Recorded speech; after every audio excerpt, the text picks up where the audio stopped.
Y porque la información así lo requiere y sin preámbulos, vamos al grano. Está la doctora Ana Rosenfeld por teléfono para hablar con nosotros. ¿Cómo le va, doctora? Buen día. ¿Cómo le va? Soy Guillermo Favale. ¿Qué tal? Buenos días, ¿cómo están ustedes? Bueno, antes que nada, y adelantándose usted a los acontecimientos, ayer por la tarde anunció públicamente que iba a renunciar a la defensa de Juan D'Artés. ¿Por qué lo hizo antes? ¿Tenía esa información o suponía que era su cliente quien iba a ser acusado más tarde?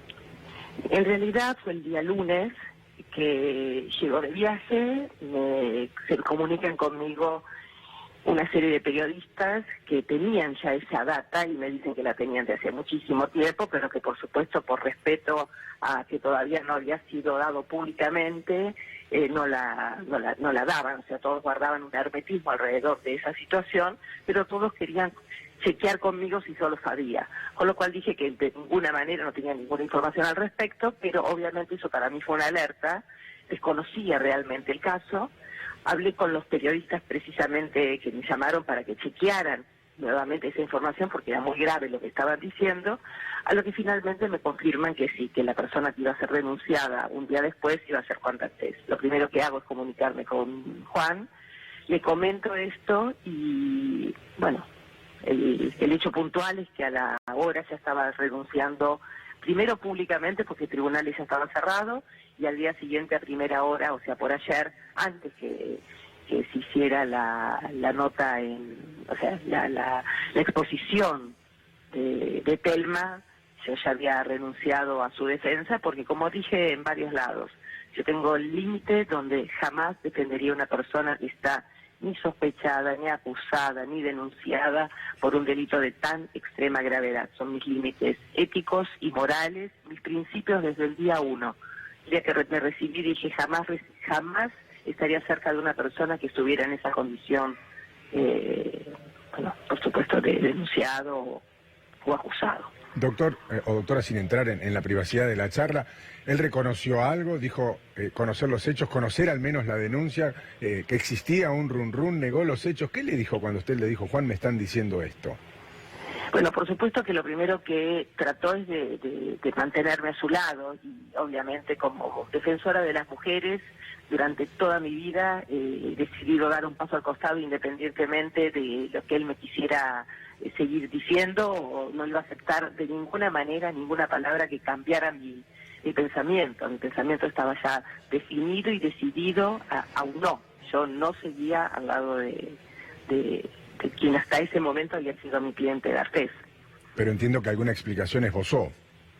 Por supuesto que la esbozó, incluso cuando ayer estuve en un programa de televisión, que yo dije que hasta que no viera el programa del multiteatro y la escuchara en vivo y en directo a la víctima, yo tampoco iba a emitir opinión, porque hasta ahora eran todas versiones muy fuertes, pero eran periodísticas. Nunca había escuchado la palabra de la víctima. Después de escuchar la palabra de la víctima, por supuesto que estaba muy feliz de haber tomado la decisión, la manera en que la tomé.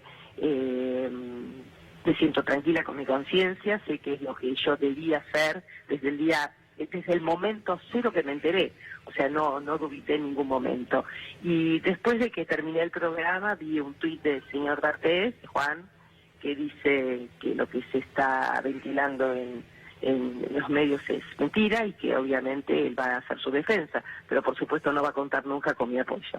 Esbozó esa defensa, como usted dice, de hecho lo tenemos aquí, dice, no es verdad lo que se dijo, por Dios, es una locura, nunca sucedió eso, por favor, esperemos los tiempos de la justicia. Gracias, @Fernando Burlando, por escucharme, que si bien lo ha escuchado también públicamente, ha dicho que si la causa tiene la contundencia que aparentemente va a tener, él no va a poder hacer mucho al respecto. Pero más allá de eso, y ya que hizo mención de usted, doctora, ¿qué le pasó cuando escuchó la denuncia en tiempo real, cuando vio el video, sobre todo, que resulta tremendamente impactante? Bueno, como mujer y como abogada reaccioné. Primero como mujer, que es lo más importante, que es la que me marca los principios por los cuales yo decidí no solamente la profesión, sino la conducta a seguir en cuanto a la defensa de los derechos de la mujer, que verdaderamente sigo insistiendo que tenemos una cultura y una sociedad y una justicia machista.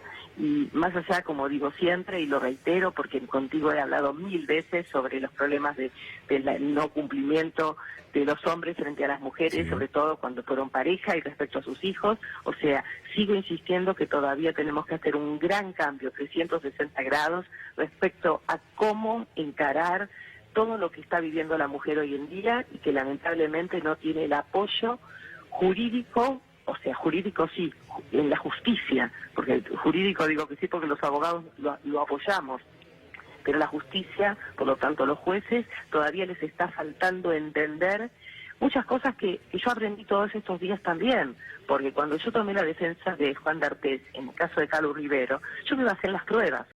Y obviamente como la señorita Rivero no tenía en ese momento pruebas, para mí era muy importante defenderlo a Juan de la no prueba que tenía ella. Ahora el paso del tiempo te enseña que la palabra de la víctima es importante.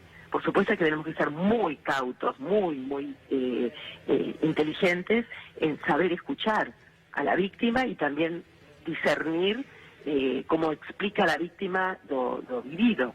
Pero en el caso puntual mi primera reacción fue la que tomé y la que me puso feliz, que es dar un paso al costado. Digamos que a la altura todavía de la denuncia de Calu, usted sentía que había crédito todavía para Juan. En ese momento entendí perfectamente que sí, porque fue cambiando mucho su discurso. Primero pasó de abuso a acoso, después se retractó y dijo que no, después dijo que no tenía que dar ninguna explicación porque jamás había inculpado a D'Artés, y después finalmente terminó diciendo que en realidad en el set de grabación, que fue el único ámbito donde ella denuncia esto, que pasó, había pasado, eran de esos excesos, o excedidos, o un abuso en la forma de besar. Por supuesto que eso como abogada, siendo 2 más 2 da 4, me limité a decir que una persona que está rodeada de tanta gente mientras se está filmando, obviamente no puede estar viviendo algo que, digamos, desde el actor haya podido considerarse una situación grave. Sí pudo haberla sentido Calu Rivero, que ella no era la que se sentía cómoda, y por eso dentro de ese contexto asumí su defensa. Pero después, bueno, con lo que pasó el día lunes, dije hasta acá llegué, y como no hay dos Ana Rosenfeld, no hay una que pueda defender un caso y otra persona que pueda mirar a la cara a esa misma persona ante otra situación, di un paso al costado. Aquí hay cuestiones muy interesantes que se van a dirimir. Creo que a partir de este momento hay un antes y un después, evidentemente, por lo menos frente a la opinión pública después de una denuncia semejante. Hay cuestiones éticas y morales, como la que usted expresaba a la hora de renunciar a la denuncia de D'Artés, pero también hay cuestiones jurídicas, y me parece que allí habrá que encontrar un punto de equilibrio, ¿no?, entre lo que puede hacer la justicia con una denuncia tardía, entiendo, para la justicia, no para la sociedad, para poner las cosas en su lugar, pero habrá que encontrar un punto de equilibrio para ver si estas personas pueden o no ser juzgadas, ¿no? Sí, eso desde el punto de vista jurídico, tanto en el lugar donde aconteció, o sea, el territorio, y acá si eventualmente hay cooperación entre países, de manera en que funciona. Por supuesto que ustedes bien saben, esa no es mi expertise, no manejo temas penales y por lo tanto no estoy abocada a pensar si se llega o no a poder investigar a partir de una denuncia después de tantos años. Pero sería muy importante, con todo lo que se está verbalizando hoy por hoy, que tiene que ver con que la víctima puede denunciar no cuando tiene que hacerlo, sino cuando puede. Obviamente hay elementos que nos hacen pensar que no todo podría prescribir. Obviamente como abogada me manejo con un código y los códigos hablan claramente de las prescripciones. Obviamente habría que hacer unos cambios rotundos en la mentalidad y en el manejo jurídico de las cosas, como para aceptar cosas o cuestiones que en principio los códigos marcan como prescriptas, como para considerarlas imprescriptibles y aceptar que la denuncia sea válida a pesar del tiempo transcurrido.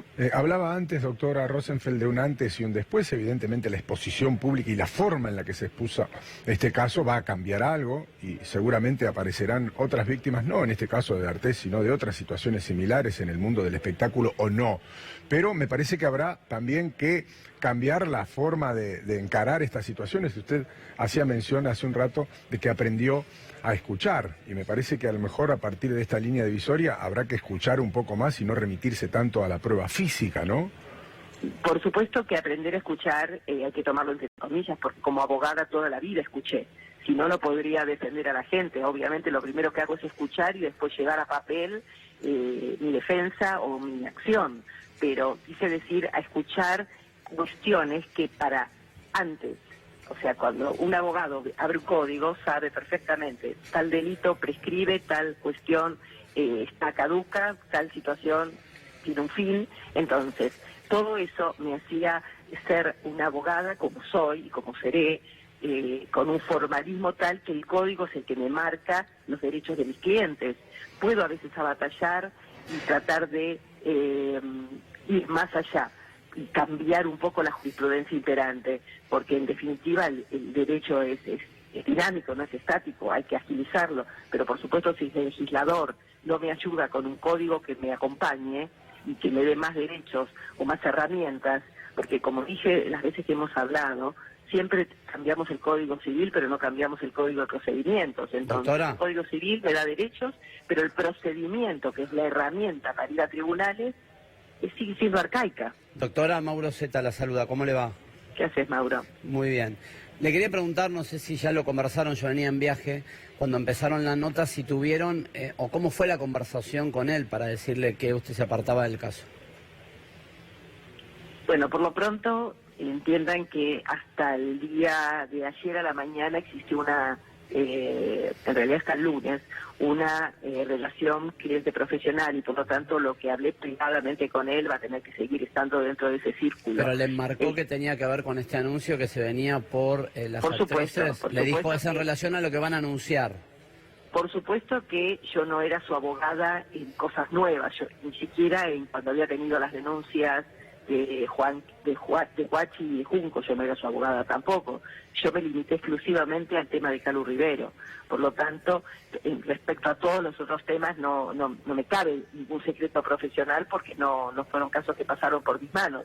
Pero obviamente hice hincapié a que él iba a ser la persona denunciada en el multiteatro por la información periodística que yo había recibido y recontrachequeado el día lunes, y que en función de eso, vuelvo a decir lo que le decía recién a Zavala, yo no soy dos Anas, no puedo tener cara para enfrentarlo a mi cliente y a Calu Rivero frente a un tema, y por otro lado, saber que está acusado por un abuso que obviamente no comulga con mis principios.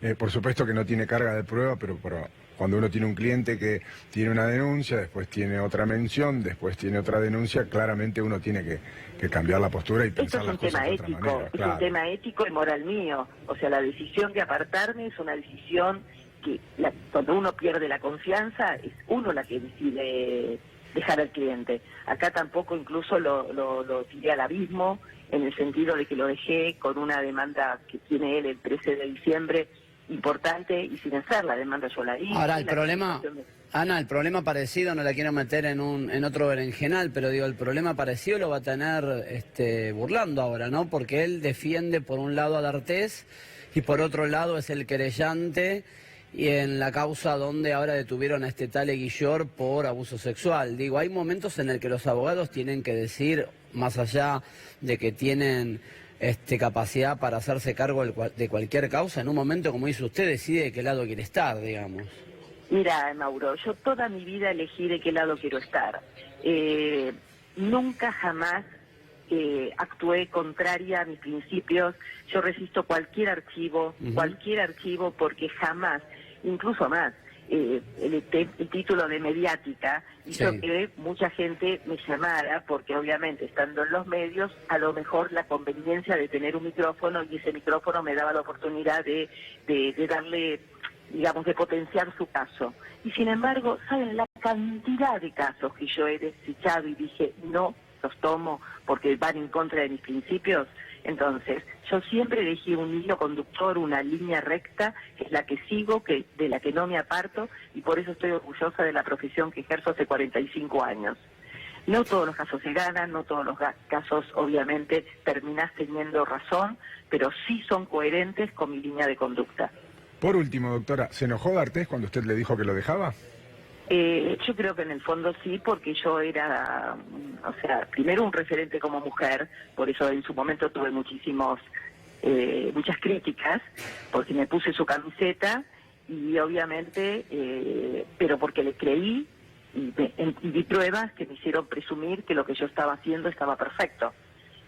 Obviamente, vuelvo a decir, no hay dos Ana Rosen, pero hay una sola. No puedo estar mirando a D'Artés frente a una situación y saber por el otro lado que está acusado o denunciado o sospechado de otro montón de cosas de las cuales no están dentro de mi aceptación como mujer ni como abogada. Toda mi vida, y vuelvo a decir, me han preguntado a lo largo de los años de mi profesión hasta dónde soy capaz de llegar, y yo dije, jamás defendería a un violador. Y ahí llegó el límite. Doctora, gracias por habernos atendido, fue muy amable. No, por favor, un placer. La doctora Ana Rosenfeld.